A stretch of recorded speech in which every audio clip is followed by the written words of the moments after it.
रायगड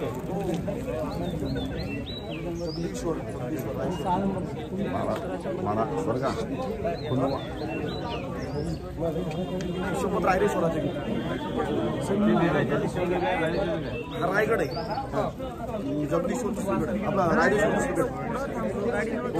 रायदेश्वर कोविडाच्या डोंगरावर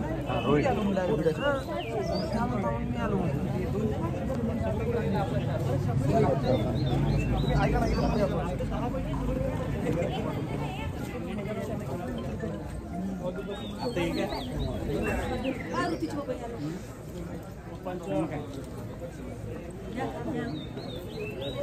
या ठिकाणी बरेच शिवभक्त उपस्थित झालेले सर्वांचं स्वागत आहे।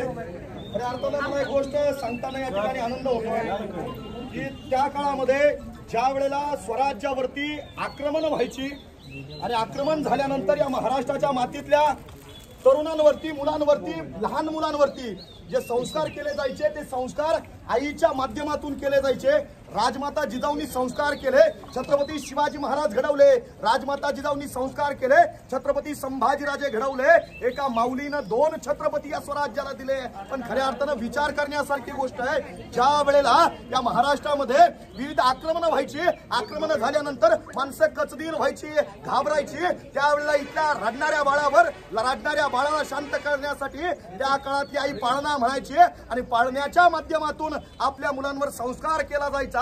आई काय म्हणायची बाळाला रडताना, झोपता नुल्या राजस बाळा, आनंद जणू दारी वाहे जुळजुळा, गरीबाचा वाली झाला शिवबा, जो बाळा जो जोरे जो, गरीबाचा वाली झाला शिवबा, जो बाळा जो जोरे जो, सुलतानशाही पायी तुडवाया, समतेचं स्वातंत्र्य माथी मडवाया, झट तो शिवबा नाती जोडाया, जो बाळा जो जोरे जो, झट तो शिवबा नाती जोडाया, जो बाळा जो जोरे जो, दाही दिशात तुझी गाजावी कीर्ती।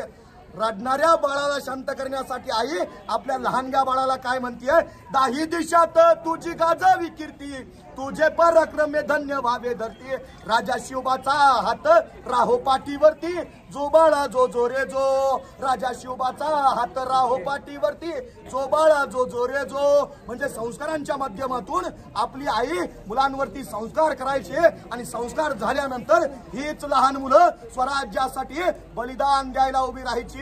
हजारो शेकडो मावळ्यांनी हिंदवी स्वराज्यासाठी ते बलिदान दिलंय। त्या बलिदानाला, त्यांच्या आईच्या संस्कारांना, राजमाता जिजाऊंना, छत्रपती शिवबा राजांना, छत्रपती शंभू राजांना माझा मानाचा मुजरा, मानाचा मुजरा।